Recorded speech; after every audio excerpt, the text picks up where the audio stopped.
What is up, guys, and welcome to Season 2 of F1 2019 Career Mode.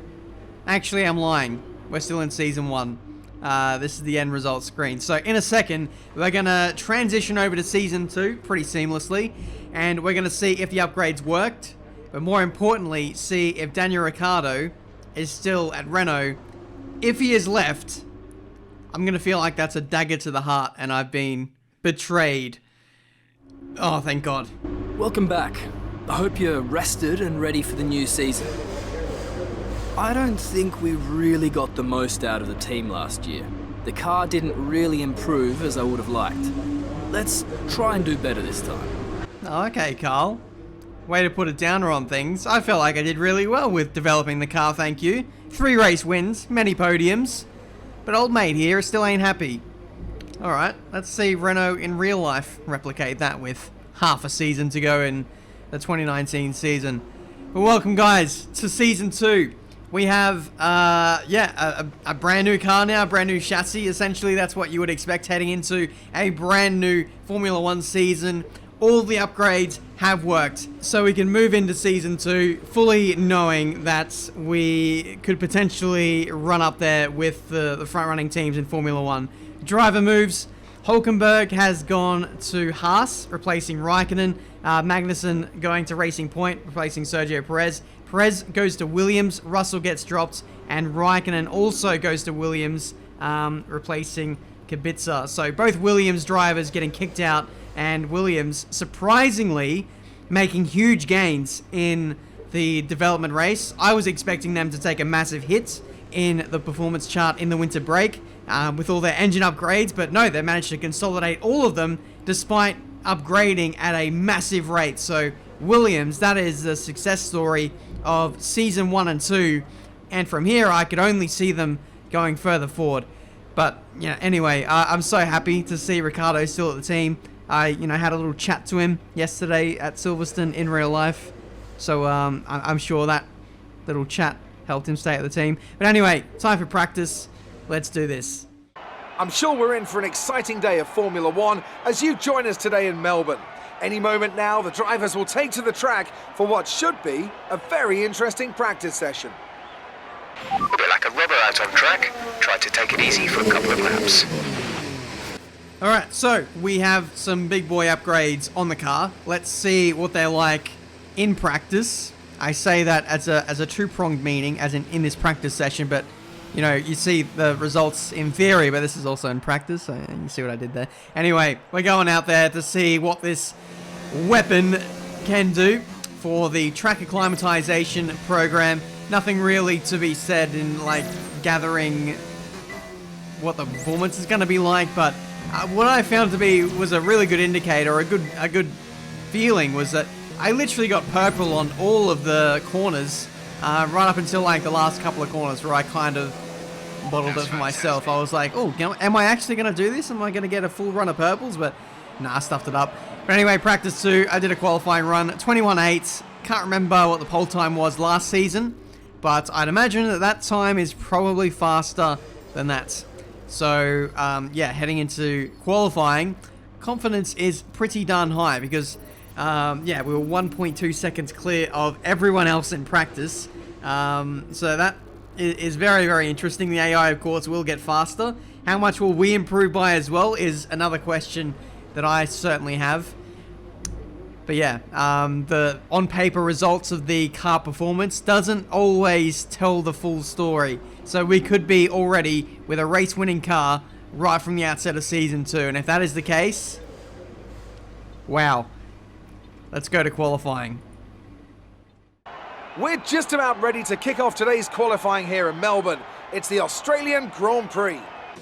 Alright, so we are fast-forwarding to the end of qualifying 1. This is a big confidence play, saying in the first race, in the first qualifying session, I have the natural pace to wait it out until the end of the session and just do one flying lap. That is confidence, if ever I've seen it. Across the line, where do we get? It is, P10. So we got beaten by a teammate. I did a, 21.8 in practice. We find 6/10 over the course of that lap. Ricciardo Yep, beat us again in qualifying. So, okay, all right. I guess I was not sandbagging as much as everyone else in the field was, and it's not going to be as much of a walk in the park as what I thought it might have been.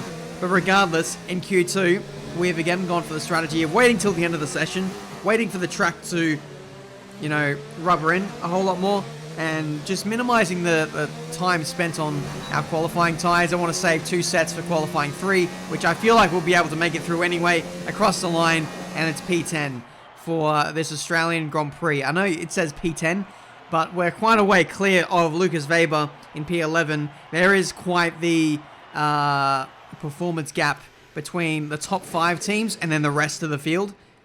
So I feel like getting into Q3 may be more of a certainty, unless Haas can get their butt into gear and find some momentum in the next couple of races. But for the moment, the top 5 teams seem pretty set at the moment in this Formula 1 grid. But anyway, it's time for Q3. Ricciardo goes fastest with a 1:21.6. I don't know if you noticed, but he did a 20.9 in Q2. So that'll be the marker for me to beat. You can see we actually do a 20.9 there as well. So essentially matching the best time any Renault has done all weekend. So good to see that we are well and truly on the pace. We're running with a proper Australia setup, which definitely helps. Everyone's got a fresh engine, so this is really just the baseline to see where the car fits into the grid, you know, on a racing track. Again, I can't stress this enough. What you see on the performance chart only tells half of the story, really. There's a whole lot of reliability upgrades, tyre wear upgrades, brake upgrades, you know, a lot of different things that don't really tell the true performance of what a car can do over the course of one lap. So it's down to us to really figure that out on circuit. The Q3, you can see we're in P2 still in this session, which is very interesting. I thought that the top running guys would be in the mid to low 20s in this session, but interesting to see that we're still close. Purple to the first sector, which is interesting. We're a 10th up on Sebastian Vettel's time. Coming into the middle sector though, this corner seems to be a little bit weak for me. You can see I missed the apex there. Yeah, should have shifted and turned in a little bit earlier, but regardless, we still got a nice run through there and into the high-speed chicane.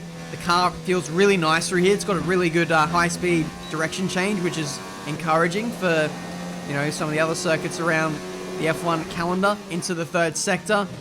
Nice rotation there. A little bit of a back-end loss, but that's fine. Through to the third to last corner. Nice grip through there, which is what you love to see. Into the final couple of corners now. This is really testing for traction. Always feels like it understeers through here, but this time around, not too bad. We open the DRS and use hot lap up to the line. Raikkonen goes to provisional pole position, but we absolutely smash it and get pole position for the Australian Grand Prix in only our second season of F1 2019 career mode.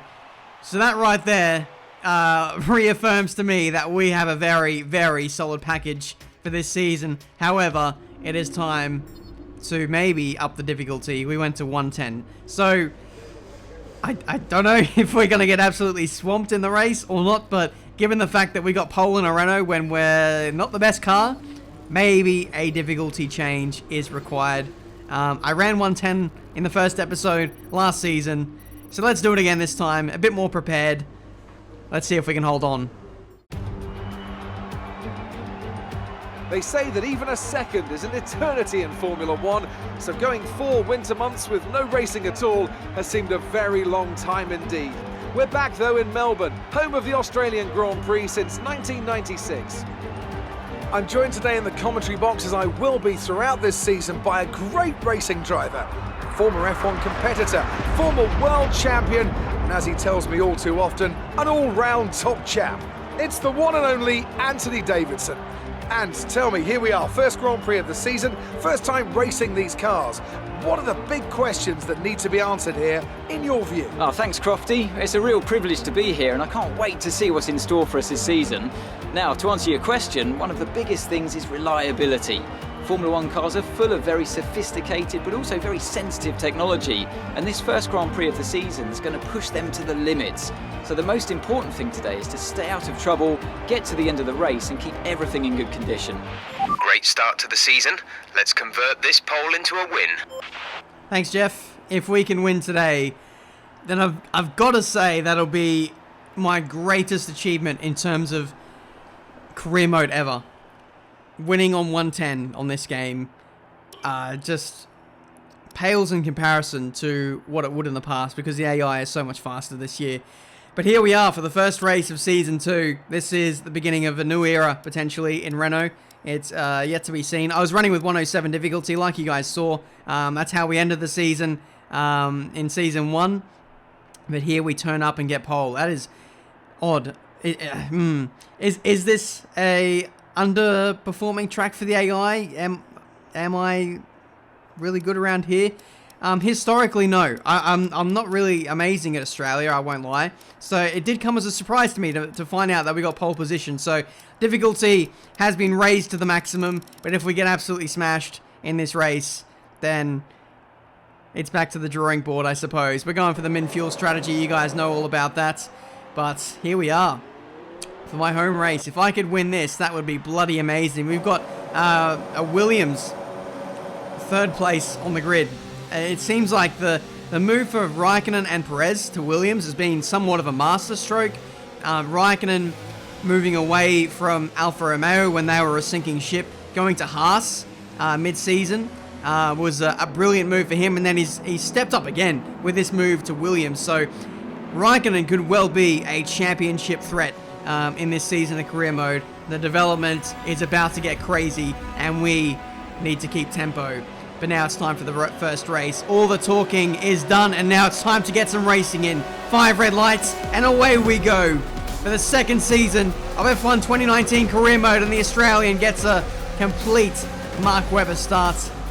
Just thought I'd do that as tribute to my old mate, but yeah, we pulled that off to an absolute T, and now we find ourselves down in P3 for the start of this Grand Prix, and all to do in this race. Can we go up the inside of Hamilton? No, we cannot. Has that covered off quite well. So it's Vettel and Hamilton leading the way. Pretty realistic, you would have to say, but how much longer in this season will the top teams maintain their advantage? I would hazard a guess to say that it might only be a few races before someone else left of field becomes the best car potentially. Here we go with Raikkonen up the inside into turn 1. That Williams has amazing straight line speed, and I was very, very shocked to find out that they improved more than what we did over the winter. I was expecting them to have a big come down after the regulation change. But anyway, we're settling into this race, or at least I hope we are. We're struggling somewhat for pace in this one. Verstappen all over the back of us on this second lap, and I'm just fighting to just hold position at the moment. Looks like I'm, I don't know, struggling for straight line speed a little bit. That's not a great run for me out of the final corner, and Verstappen is going to have me for chips here on this start finish straight. He's going to go to the outside. We're just covering it off nicely, but again, the Red Bull doesn't have the top end speed, and we're able to move back to the racing line and have a much more comfortable run through turn 2 and 3. But yeah, team radio. You have 2 stops remaining. 2 stops remaining in the strategy. Pit window will open in 3 laps time. Pit window opens in 3 laps. Okay, 3 laps till we can get off these tyres. We are struggling in this opening stint. I need to, yeah, I'm quite keen to get off these tyres and start afresh with a new set of mediums. The pace just doesn't seem to be there at the moment. The leaders are getting away. Verstappen goes up the inside. Had to brake in the middle of the corner in order to not lose my front wing, and now Sergio Perez has a nice run at us in the run to turn 3. He's going to get Verstappen if he's not careful. Nearly did. But here we go, side by side through turn 4. We just about get that position back, and it's P5 once again. So, although the top end speed, the very top end speed of this car is fine, it's the acceleration. When I'm talking about, you know, straight line speed in this sense here at Australia, I seem to not be, yeah, just the acceleration, the pull from the engine just doesn't seem to be there. And yeah, we haven't been working on too many engine upgrades over the course of season 1 and the winter break because I was worried I was going to lose them because of the regulation changes. So I've been focusing my developments elsewhere, and I don't know, the increase in difficulty as well as the weakness in this car has left me quite vulnerable in this race, it seems. Just constantly getting attacked by AI, and I'm not fully able to get into a rhythm because at just about the end of every straight, there's another car alongside me and I can't take a racing line. I'm constantly defending and losing time. If I would have, sacrificed some downforce for a better straight line speed car, in terms of upgrades, I'm not talking in terms of setup, I'm talking if I had extra acceleration as opposed to more downforce, I feel like we'd have a much better package and we'd be able to defend a bit easier. But there we go, we have pulled into the pit lane. We were literally holding up the whole field. Like even the back markers were able to run at our pace. They weren't falling off the back of the train, which was quite simply amazing. But we've got Daniel Kvyat out of this race in the Toro Rosso. This was happening literally right as I was making my pit stop. So he will be, he's just off to the right-hand side of the pit exit. It'll be interesting to see if there is a safety car. We're still yet to see a full course caution. And we are now into the 22nd race of career mode. This is getting quite ridiculous now. I know you guys are getting it in your career modes, but for some reason, it is just MIA in mine. Don't know why. Leclerc comes out of the pit lane. He's on softs. There's absolutely no point in me trying to overtake this guy, given that the Ferrari is faster, naturally, as a race car. But he's got a faster tyre on as well. If I overtake him, he's only going to re-overtake me again. So let's just save us all the embarrassment and all the hassle. And let's just follow him through and hopefully save some fuel. But on the topic of saving fuel, it appears that the engine, or at least the fuel consumption, is a bit worse in Season 2. This could be track specific, but it seems like it's harder to recover fuel at the moment.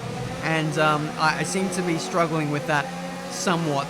But that isn't the cause of my lack of straight line speed. I've been running and pushing my engine quite hard.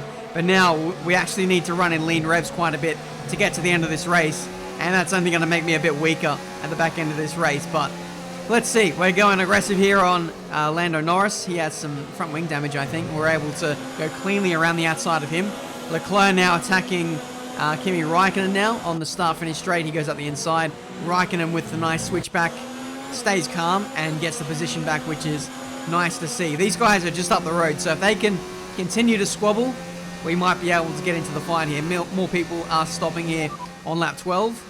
Gap to teammate behind is 3.5 seconds. They're on fresh hards. They're in 11th. The time last lap was a 1 minute 25.9. Okay, big gap to Ricciardo up ahead. He's on the hard compound tyres and is actually on that strategy going to be going to the end of this race now. So that might be an interesting play.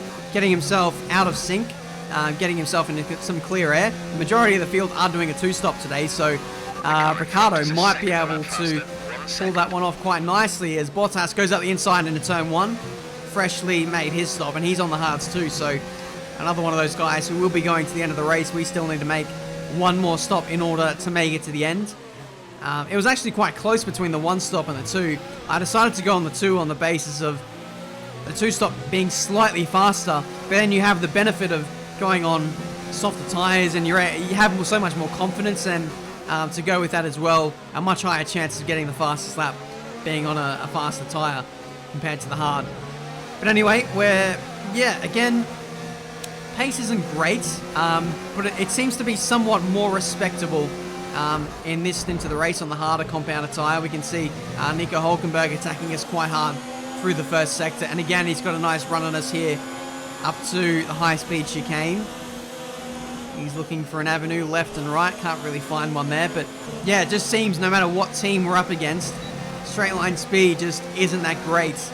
And like I said, just getting attacked left, right and center, which is definitely making life very frustrating, but very hard to get on with your own race. But once we save the fuel, once we get back into the neutral, we'll be able to push again, but still being attacked is something that I can't help at this stage. So it's just one of those things we have to deal with at the moment, and I guess one of those areas of development we really need to start working on from the get-go, because we've got an amazing chassis, we've got an amazing amount of downforce in this car, and now it's time to focus on the power unit side. Confirmed. Okay, yep. Did you see that? The engineer was asking for the exact same strategy as what I already had. Jeff, I have no words. Lucas is up the inside in the Haas, gets the move done, and he's through for P9. So, pit stop will be coming up very, very soon. You can see Hamilton making his stop, so this is the lead guys making their final stop. There was a bit of a rub between myself and Hamilton through turn 1. I think his our left end plate kind of touched my right rear. Thankfully, no puncture. Thankfully, the game isn't that realistic and we're able to continue with our race. But it's pit stop time now for the final stop of this one onto medium tyres once again. And we'll take these to the end of the race quite easily now. Rejoining on the circuit, Pierre Gasly rejoins right in front of us.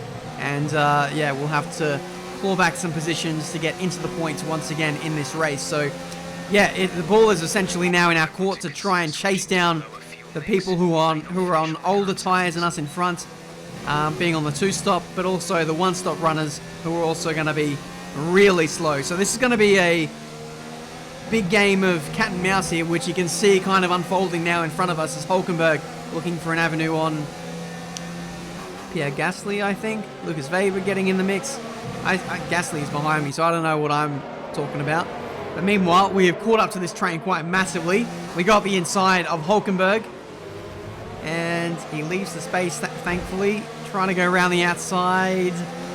Shuts the door, so we have to wait another corner or two. We'll actually take this opportunity to save some fuel. We're getting pretty close to being in the green once again, but that was a close moment between myself and Hulk. Wasn't anticipating him to brake so early. I was attacking the braking zone quite a bit as well, and the closing speed had me crapping myself, I'm not going to lie, but nice run through the high-speed chicane. That seems to be an area of the circuit where we're really fast. We're boxing in Hulkenberg here behind Stroll, and there we go, we're through to P13. That was a nice little move there, which got us into a good position in this race now. You can see I'm quite happy with that. Nice 500 IQ hit plays here in the Australian Grand Prix.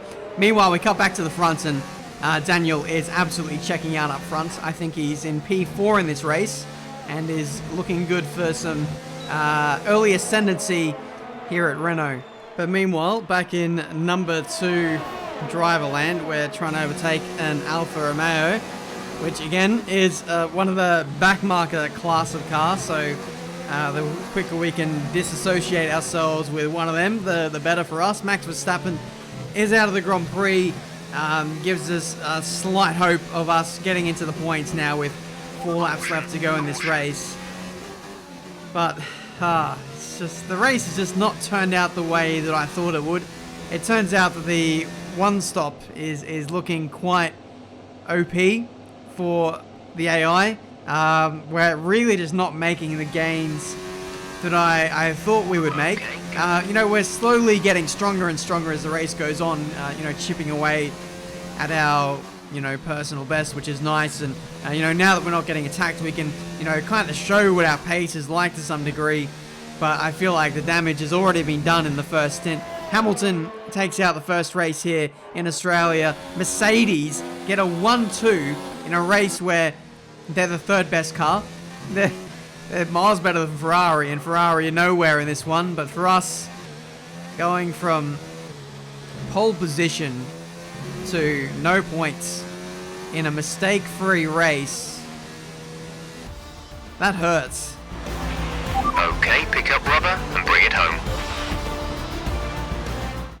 After an excellent performance at the Grand Prix, I'm sure there'll be plenty of celebrations tonight amongst the Mercedes team, and they certainly deserve it.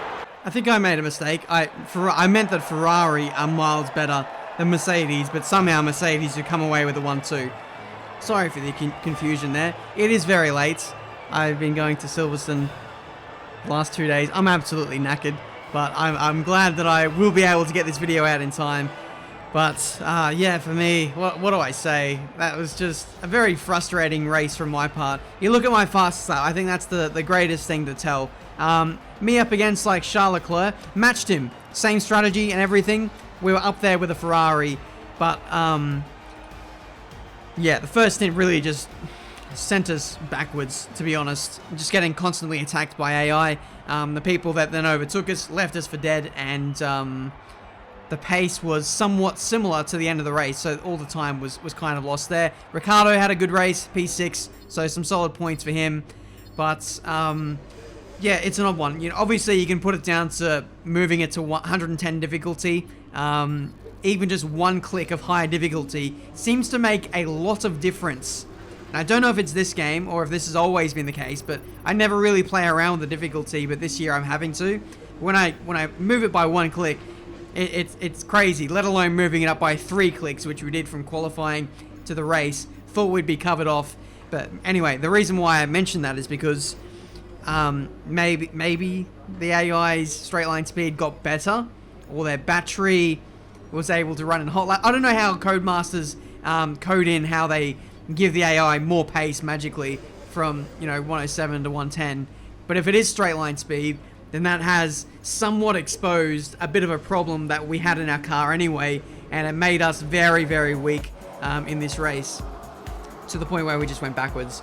So it's essentially back to the drawing board again. We're going to start with a baseline again of 107 difficulty, and then, I don't know, play around with 108, 109. Who knows? It's just so annoying having to, play around and basically do a test session just to see if we're at the right difficulty from circuit to circuit. But I'm sure Codemasters are working on it, and it'll be rectified soon. But it's just frustrating for me to have somewhat consistent results from circuit to circuit. But anyway, with that said, thank you so much for watching. At least Daniel was able to show what the car is capable of. And we did in qualifying too. So, we can keep our heads held high heading into Bahrain, but ideally it's not the start to the season to a championship campaign that I ideally wanted. Just getting no points from the outset is very, very hard to carry some momentum into the season. We're already 26 points off the lead of the championship.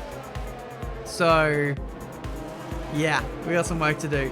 Anyway, if you enjoyed, nonetheless, thank you so much for watching. Leave a like if you did. Subscribe to the channel if you're new to see plenty more racing game content. Until the next video, guys, I'll see you next time.